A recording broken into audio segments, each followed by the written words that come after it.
Hello friends, welcome to study with Kashi. Friends, आज की video में हम क्लास 12 केमिस्ट्री 2026 बोर्ड एग्जाम के मोस्ट इंपॉर्टेंट चैप्टर जो कि हमारा चैप्टर नंबर 1 विलियन सॉल्यूशन को करने वाले हैं। फ्रेंड्स, आज की वीडियो बहुत ज़्यादा इंपॉर्टेंट होने वाली है क्योंकि विलियन चैप्टर हमारे बोर्ड एग्जाम के लिए बहुत ज़्यादा इंपॉर्टेंट है। तो चलिए हम आज की वीडियो में बिल्कुल बेसिक से विलियन चैप्टर को समझने वाले हैं। देखिए विलियन क्या होता है। देखिए आपके मन में क्वेश्चन आ रहा होगा कि विलियन यानी कि सॉल्यूशन क्या होता है। तो देखिए विलियन क्या होता है। दो या दो से अधिक पदार्थों के समांगी मिश्रण को विलियन कहते हैं। अब देखिए दो या दो से अधिक, ये दो भी हो सकते हैं और दो से अधिक पदार्थों के समांगी मिश्रण को क्या बोलेंगे, विलियन कहते हैं। यानी कि मान लीजिए ये क्या है, ये एक जार है। जार मान लीजिए, कोई बर्तन मान लीजिए, ये एक बर्तन है। अब इसमें क्या है, इसमें दो कंपाउंड है ए और बी, और ये क्या कर रहे हैं, ये समान संगठन कर रहे हैं। यानी कि देखिए एग्जाम्पल के थ्रू समझिए कि विलियन क्या होता है। दो या दो से अधिक पदार्थों के समांगी मिश्रण को विलियन कहते हैं। अब देखिए एग्जाम्पल, जैसे शरबत। शरबत क्या हो गया, शरबत हो गया, ए और बी को मिलकर क्या बन गया, शरबत बन गया। मान लीजिए ये क्या है, ये शरबत है, ये बर्तन में शरबत घुला हुआ है। अब देखिए शरबत बनाने के लिए हमें क्या चाहिए, हमें चीनी चाहिए और जल चाहिए। आप जानते हैं चीनी चाहिए और जल चाहिए। तो देखिए, और विलियन क्या होता है, इसमें ना तो हम चीनी को अलग कर सकते हैं और ना हम जल को अलग कर सकते हैं। यानी कि जब कंपाउंड मिल जाए तो हम इसको अलग अलग नहीं कर सकते हैं, तो वो क्या होगा, वो हमारा विलियन कहलाएगा। अब देखिए फ्रेंड्स, सबसे आसान भाषा में जो सबसे अधिक मात्रा में हो वो क्या कहलाएगा, वो कहलाएगा हमारा विलायक। जो सबसे अधिक मात्रा में हो वो विलायक कहलाएगा, और जो सबसे अधिक मात्रा में हो वो क्या कहलाएगा, विलायक। क्योंकि जल अधिक मात्रा में तो विलायक, जो सबसे कम मात्रा में हो वो क्या कहलाएगा, विलय कहलाएगा। तो देखिए विलय, विलय क्या होता है, विलय होता है सॉल्यूट। तो देखिए विलय, विलय क्या होता है, विलयन में जिस पदार्थ की मात्रा कम हो उसे विलय कहते हैं। तो विलय कैसे किसे कहते हैं कि विलयन में जिस पदार्थ की मात्रा कम हो उसे हम क्या बोलेंगे, उसे बोलेंगे विलय। अब आगे चलिए, आगे देखिए विलायक। विलायक क्या होता है, विलायक विलयन में जिस पदार्थ की मात्रा अधिक हो उसे विलायक कहते हैं। जैसे देखिए विलयन, विलयन क्या होता है, विलयन बराबर होता है विलय प्लस विलायक। विलयन बराबर क्या होता है, विलयन बराबर होता है विलय और विलायक। तो विलय क्या हो गया, विलय हो गया हमारा चीनी, और विलायक क्या हो गया, विलायक हो गया हमारा जल। विलय, देखिए विलय क्या होता है, जो विलयन में जिस पदार्थ की मात्रा कम हो उसको क्या बोलेंगे, उसे बोलते हैं विलय। और विलायक किसको बोलते हैं, विलायक बोलते हैं कि विलयन में जिस पदार्थ की मात्रा अधिक हो उसे हम विलायक बोलते हैं। मैं उम्मीद करती हूँ फ्रेंड्स आपको इतना अच्छे समझ में आया होगा। चलिए अब आगे बढ़ते हैं। आगे देखिए, आगे है मोलरता। तो देखिए फ्रेंड्स, मोलरता जिसको इंग्लिश में हम मोलैरिटी भी बोलते हैं, ये बहुत ज़्यादा इंपॉर्टेंट है क्योंकि इससे हमारे न्यूमेरिकल पूछे जाते हैं तो इस टॉपिक से। और देखिए फ्रेंड्स, न्यूमेरिकल हम तभी सॉल्व कर पाएंगे जब तक हमें सूत्र पता होगा। तो देखिए मोलरता क्या होता है, किसी विलयन के 1 लीटर में घुले विलय के मोलों की संख्या को विलयन की मोलरता कहते हैं। आपको ये बात ध्यान रखनी है कि किसी विलयन के 1 लीटर, इसमें जब भी मोलरता है आपको एकदम पता होना चाहिए कि 1 लीटर, तो किसी विलयन के 1 लीटर में घुले विलय के मोलों की संख्या को विलयन की मोलरता कहते हैं। यानी कि मान लीजिए ये एक जार है, पात्र मान लीजिए या बर्तन मान लीजिए। अब देखिए इसमें क्या है, इसमें 1 लीटर विलय घुला हुआ है और ये क्या है, ये पूरा विलयन है। और देखिए कोई पदार्थ हम बाहर से डाल रहे हैं, तो जो पदार्थ हम बाहर से डालते हैं उसको क्या बोलेंगे, विलय बोलते हैं। क्योंकि जो हम बाहर से चीज डालेंगे वो हम कम मात्रा में डालेंगे। ये मान लीजिए जो जल ये घुला हुआ है, ये क्या है, ये विलायक है यानी कि जल, और जो बाहर से डाल रहे हैं हम कम मात्रा में वो क्या है, विलय। अब देखिए मोलरता का सूत्र क्या होता है, विलय के मोलों की संख्या अपॉन विलयन का आयतन लीटर में। अब देखिए मोलरता जिसको हम कैपिटल एम से प्रदर्शित करते हैं, तो विलय के मोलों की संख्या क्या है, स्मॉल एन, अपॉन विलयन का आयतन क्या है, लीटर में, तो अपॉन वी लीटर। यहाँ पे अगर लीटर होगा तो एल होगा, लेकिन इसको हमने क्या किया, इसको हमने करा है मिलीलीटर में चेंज। तो देखिए ये क्या हो गया, यहाँ पर हम करेंगे 1000 से गुणा, तो हो जाएगा एन अपॉन वी मिलीलीटर में इंटू 1000 से गुणा। अब देखिए आगे चलिए, आगे देखिए ये क्या है, ये है मोलों की संख्या। तो मोलों की संख्या बराबर क्या होता है, मोलों की संख्या बराबर होता है भार बटे अणुभार। ये बात आपको पता होनी चाहिए कि मोलों की संख्या बराबर क्या होता है, भार बटे अणुभार होता है। यानी कि एन बराबर होगा डब्ल्यू अपॉन एम। अब इस एन की जगह हम क्या करेंगे, डब्ल्यू अपॉन एम रख देंगे। तो देखिए ये हो जाएगा कैपिटल एम बराबर W upon M into V M L में इंटू 1000। ये निकल कर आ गया, ये हमारा इस मोलरता का फाइनल सूत्र है। अब देखिए हम क्या करेंगे, इसकी नेमिंग कर लेते हैं क्योंकि हमें इसकी नेमिंग पता होनी चाहिए, तभी हम न्यूमेरिकल को सॉल्व कर पाएंगे। तो देखिए स्मॉल w क्या है, विलय का भार है, स्मॉल m क्या है, विलय का अणुभार है, और कैपिटल V क्या है, विलयन का आयतन है। चलिए अब आगे चलते हैं। आगे देखिए, आगे देखते हैं मोललता क्या है। तो देखिए मोललता, जिसको इंग्लिश में मोलैलिटी भी बोलते हैं। तो देखिए किसी विलाय के 1 किलोग्राम में घुले विलय के मोलों की संख्या को विलयन की मोललता कहते हैं। मोललता किसको बोलते हैं कि किसी विलाय के 1 किलोग्राम में घुले विलय के मोलों की संख्या को विलयन की मोललता कहते हैं। और मोललता बराबर क्या होता है, विलय के मोलों की संख्या अपॉन विलायक का भार किलोग्राम में। देखिए मोललता में आपको एक बात ध्यान रखती है कि इसमें क्या था, मोलरता में था कि किसी विलयन के 1 लीटर में घुले विलय के मोलों की संख्या को विलयन की मोलरता कहते हैं। लेकिन मोलरता में क्या है, विलायक के 1 किलोग्राम में घुले विलय के मोलों की संख्या को विलयन की मोलरता कहते हैं। ये देखिए ये क्या है, ये एक जार है, इसमें ये विलायक घुला हुआ है 1 किलोग्राम, और ये पदार्थ जो बाहर से डाला हुआ है इसको हम विलय बोलते हैं। अब देखिए मोललता का फॉर्मूला क्या होता है। तो मोललता बराबर होता है विलय के मोलों की संख्या अपॉन विलायक का भार किलोग्राम में। तो देखिए कैपिटल M इक्वल टू होता है N अपॉन W। देखिए विलय के मोलों की संख्या, मैंने आपको अभी बताया है कि विलय के मोलों की संख्या बराबर क्या होता है, भार बटे अणुभार होता है, यानी कि N अपॉन W ग्राम में इंटू 1000। अब देखिए W ग्राम में है तो इसलिए हमने यहाँ पे किलोग्राम में था तो किलोग्राम से हमने ग्राम में चेंज किया, तो यहाँ पे 1000 से गुणा हो गई है। तो इसका मोलरता का फाइनल सूत्र निकल कर आ गया M equal to W upon small m into capital W gram में इंटू 1000।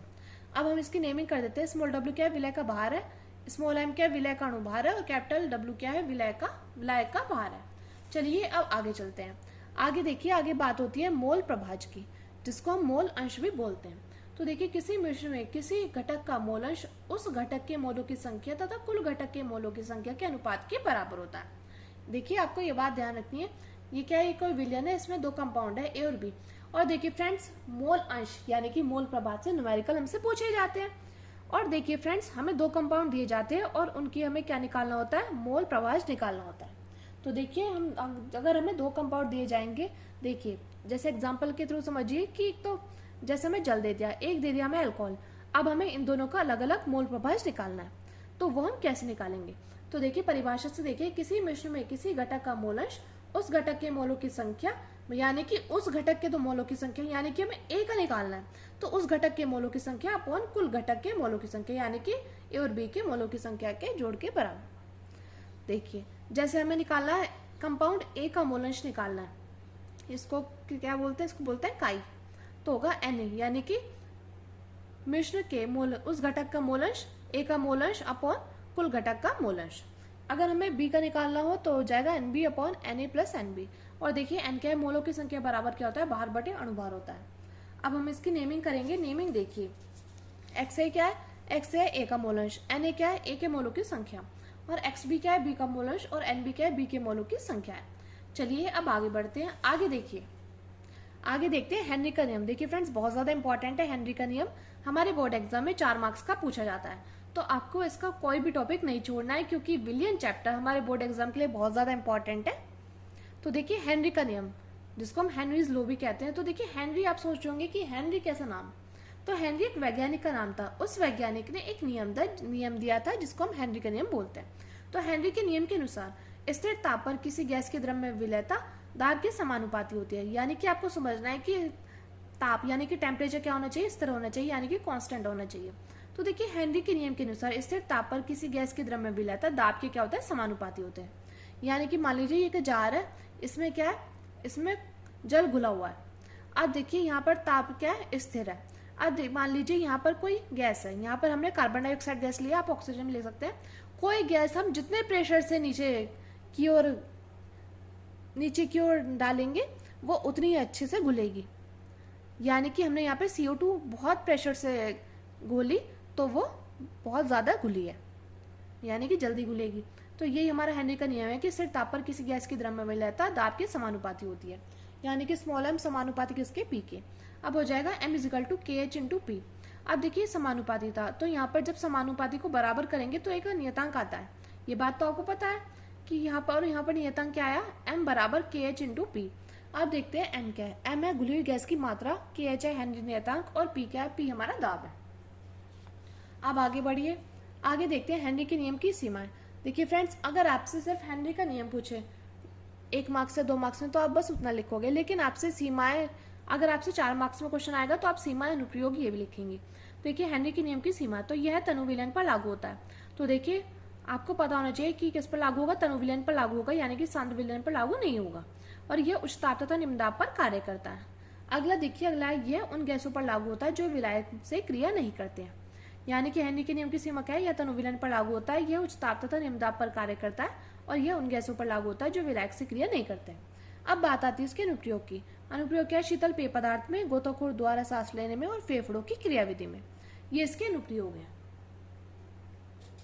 अब आगे चलिए, आगे देखिए राउल्ट का नियम। देखिए फ्रेंड्स, राउल्ट का नियम भी बहुत ज्यादा इंपॉर्टेंट है, ये भी हमसे 4 मार्क्स का पूछा जाता है। यानी कि चैप्टर नंबर 1 से आपके जो हेनरी का नियम और राउल्ट का नियम, ये आपसे 4-4 मार्क्स के पूछे जाते हैं। तो देखिए राउल्ट का नियम क्या है, इस नियम के अनुसार किसी विलायक में कोई अवाष्य वैद्युत अनवघट्य पदार्थ घुलने पर विलयन के वाष्प दाब का अपेक्षित अवनमन विलय के मोल प्रभाज के बराबर होता है। यानी कि मान लीजिए ये कोई पात्र है, इसे ऊपर से वैद्युत अनवघट्य घोला है और ये क्या विलायक है, और देखिए वाष्प दाब जब होगा तो उसका अपेक्षित अवनमन। यानी कि आप पहले परिभाषा के माध्यम से समझिए कि इस नियम के अनुसार किसी विलायक में कोई अवाष्य वैद्युत अनवघट्य पदार्थ घुलने पर विलयन के वाष्प दाब का अपेक्षित अवनमन विलय के मोल प्रभाज के क्या होगा, बराबर होगा। यानी कि किसी विलायक में कोई अवाष्य वैद्युत अनवघट्य पदार्थ घोल दिया हमने, घोलने पर विलयन के वाष्प दाब का अपेक्षित अवनमन विलय के मोल प्रभाज के क्या होता है, बराबर होता है। अब देखिए वाष्प दाब का अपेक्षित अवनमन क्या होगा, विलय के मोल प्रभाज के बराबर। वाष्प दाब का अपेक्षित अवनमन क्या है, P0 - PS upon P0 is equal to, यहाँ पर देखिए विलय के मोल प्रभाज क्या है, यहाँ पे विलय के तो small n upon small n plus capital n। अगर यहाँ पे होता विलायक के तो यहाँ पर कैपिटल N होता और नीचे small n plus capital n। यहाँ पर विलय यानी तो इसलिए यहाँ पर ऊपर स्मॉल आया, स्मॉल है। अब आगे चलते हैं, आगे देखिए तनु विलयन के लिए। देखिए आपको एक बात याद रखनी है कि हेनरी का नियम भी और राउल्ट का नियम भी तनु विलयन के लिए ही लागू होता है। तो तनु विलयन के लिए n प्लस n क्या होगा, कैपिटल N हो जाएगा। तो हम क्या करेंगे, ये जो यहाँ पे n प्लस कैपिटल N था, यहाँ पर हम कैपिटल N रख देंगे, तो हो जाएगा P0 - PS upon P0 is equal to n upon capital N। अब n क्या है, n है मोलों की संख्या, मोलों की संख्या बराबर क्या होता है, बाहर बटे अणुभार होता है। तो देखिए हो जाएगा P0 - PS upon P0, n क्या है W अपॉन m और upon capital W upon capital M। ये चला जाएगा इसके साथ, ये चला जाएगा इसके साथ। तो देखिए ये हमारा फाइनल सूत्र निकल कर आ जाएगा P0 - PS upon P0 is equal to W upon m into m upon W। अब देखिए यहाँ पर देखिए P0 क्या है, P0 हमारा शुद्ध विलायक का वाष्प दाब है, PS क्या है, विलयन का वाष्प दाब है, स्मॉल w विलय का बाहर है, स्मॉल m विलय का अणुभार है, कैपिटल W क्या है, विलायक का बाहर, कैपिटल M क्या है, विलायक का अणुभार है। अब आगे चलिए, आगे देखिए, आगे बात आती है राउल्ट के नियम की सीमा की। तो देखिए यह तनु विलयन पर लागू होता है, यह वैद्युत अनवघट्य पदार्थ के विलयन पर लागू होता है, और यह अवाष्यशील पदार्थ पर लागू होता है। और इसमें ताप क्या होना, इसमें ताप स्थिर होना चाहिए। यानी कि आपको ये बात तो पता है यह तनु विलयन पर लागू होता है, तो यही हमने यहाँ पर लिखा है कि यह तनु विलयन पर लागू होता है, यह वैद्युत अनवघट्य पदार्थ के विलयन पर लागू होता है, और यह अवाष्यशील पदार्थ पर लागू होता है, और इसमें ताप क्या होना चाहिए, स्थिर होना चाहिए, यानी कि कांस्टेंट होना चाहिए। अब आगे चलते हैं, आगे देखिए आ गया परासरण दाब। तो देखिए फ्रेंड्स ये बहुत ज्यादा इंपॉर्टेंट है, परासरण दाब। तो देखिए परासरण दाब क्या होता है, परासरण सबसे पहले हम जानेंगे परासरण क्या होता है, तभी हम परासरण दाब को अच्छे से समझ पाएंगे। तो देखिए विलायक का कम सांता वाले विलयन से अधिक सांता वाले विलयन की ओर अर्धपारगम्य झिल्ली द्वारा गुजरना क्या कहलाएगा, परासरण दाब, परासरण कहलाएगा। ये देखिए ये मान लीजिए क्या है, ये कोई विलयन है, और इधर की साइड क्या है, ये कम सांता वाला विलयन है, इधर की साइड अधिक सांता वाला विलयन है, और बीच में क्या है, बीच में एक अर्धपारगम्य झिल्ली, क्या है फ्रेंड्स, एक अर्धपारगम्य झिल्ली है। तो देखिए विलायक का ये क्या है, और इसमें जो गुला हुआ ये विलायक है, तो विलायक का कम सांता वाले विलयन से अधिक सांता वाले विलयन की ओर जाना क्या कहलाएगा, वो कहलाएगा हमारा विलयन का, विलायक का कम सांता वाले विलयन से अधिक सांता वाले विलयन की ओर अर्धपारगम्य झिल्ली द्वारा गुजरना क्या कहलाएगा, परासरण कहलाता है। अब आगे चलते हैं परासरण दाब। तो देखिए परासरण दाब क्या होता है, अर्धपारगम्य झिल्ली द्वारा विलयन पर लगाया गया न्यूनतम दाब परासरण दाब कहलाएगा, कि अर्धपारगम्य झिल्ली द्वारा विलयन पर लगाया गया न्यूनतम दाब क्या कहलाएगा, परासरण दाब कहलाता है। अब देखिए बात आती है इसके सूत्र की, तो सूत्र है PV is equal to N into RT। अब देखिए N क्या है, N इसको हम ऐसे भी लिख सकते हैं P is equal to N upon V RT, या इसको ऐसे भी लिख सकते हैं P is equal to CRT। C क्या है यहाँ पर सांता है, और देखिए एक सूत्र ये भी है P is equal to C into S into T। और इसमें आपको एक बात ध्यान रखनी है कि यहाँ पे टेम्परेचर यानी कि ताप क्या सेंटीग्रेड में दिया जाता है, तो आपको किस में चेंज करना है, केल्विन में चेंज करना है। यानी कि हो जाएगा आपको उसमें 273 ऐड कर लेना है, तो ये केल्विन में चेंज हो जाएगा। अब आगे चलते हैं। आगे देखिए बहुत ज्यादा इंपॉर्टेंट है, कि परिभाषा आपसे पूछी जाती है क्वथनांक में उन्नयन की। तो देखिए क्वथनांक में उन्नयन, किसी विलायक में कोई अवाशील विलेय पदार्थ घुलने पर क्वथनांक में होने वाली वृद्धि को क्वथनांक में उन्नयन कहते हैं। इसे डेल्टा टीबी से दर्शाएंगे। तो देखिए क्वथनांक में उन्नयन क्या है, कि किसी विलायक में कोई अवाशील विलेय पदार्थ घुलने पर क्वथनांक में होने वाली वृद्धि को क्वथनांक में उन्नयन कहते हैं। इसे डेल्टा टीबी से दर्शाएंगे। देखिए फ्रेंड्स, इस टॉपिक से हमसे न्यूमेरिकली पूछे जाते हैं, तो इसके लिए आपको सूत्र अच्छे से पता होना चाहिए। तो क्वथनांक में उन्नयन बराबर क्या होता है, मोलर उन्नयन स्थिरांक गुणा मोललता। देखिए क्वथनांक में उन्नयन क्या है, delta TB is equal to KB into small W upon small M into capital W gram में इंटू 1000।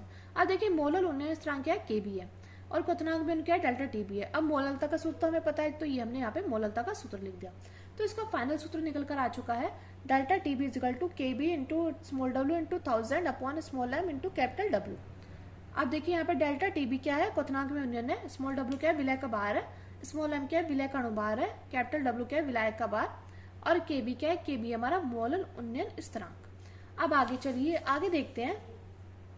आगे हिमांक में अवनमन। तो देखिए हिमांक में अवनमन क्या है, किसी विलायक में कोई अवाशील विलय पदार्थ घुलने पर हिमांक में होने वाली कमी को हिमांक में अवनमन कहते हैं, और इसे हम डेल्टा टीएफ से दर्शाएंगे। देखिए हिमांक में अवनमन बराबर क्या है, मोलर अवनमन स्थिरांक गुणा मोललता। तो देखिए delta TF is equal to K F into मोललता, ये मोललता का सूत्र है, और ये हमारा फाइनल सूत्र निकल कर आ चुका है। अब देखिए हम क्या करेंगे, इसकी नेमिंग करेंगे। नेमिंग देखिए, delta TF is equal to हिमांक में अवनमन, के एफ क्या है, मोलर अवनमन स्थिरांक, स्मॉल डब्ल्यू है विलय का भार, स्मॉल एम है विलय का अणुभार, और कैपिटल डब्ल्यू क्या है, विलायक का भार। तो फ्रेंड्स ये थे हमारा विलयन चैप्टर। मैं उम्मीद करती हूँ फ्रेंड्स आपको ये वीडियो अच्छी लगी होगी और आपको विलयन चैप्टर अच्छे समझ में आया होगा। अगर आपको अभी भी समझ में नहीं आया तो आप वीडियो को 2 से 3 बार जरूर देखिएगा, आपको अच्छे से समझ में आ जाएगा। ये फ्रेंड्स वो टॉपिक है जो कि हमारे बोर्ड एग्जाम में बार बार रिपीट होता है, और इस बार भी आने के इसके पूरे चांसेस है। तो चलिए फ्रेंड्स, आज की वीडियो बस इतना ही, मिलते हैं नेक्स्ट वीडियो में। Thank you, thanks for watching. अगर आप अभी तक चैनल सब्सक्राइब नहीं किया अगर आपने, तो प्लीज़ चैनल को सब्सक्राइब कीजिएगा, और आप नए स्टूडेंट हैं तो प्लीज़ हमारे चैनल को सब्सक्राइब कीजिएगा, और ज़्यादा से ज़्यादा लोगों में शेयर जरूर करिएगा, और एक प्यारा सा कमेंट जरूर कीजिएगा। तो चलिए फ्रेंड्स, मिलते हैं नेक्स्ट वीडियो में। Thank you, thanks for watching.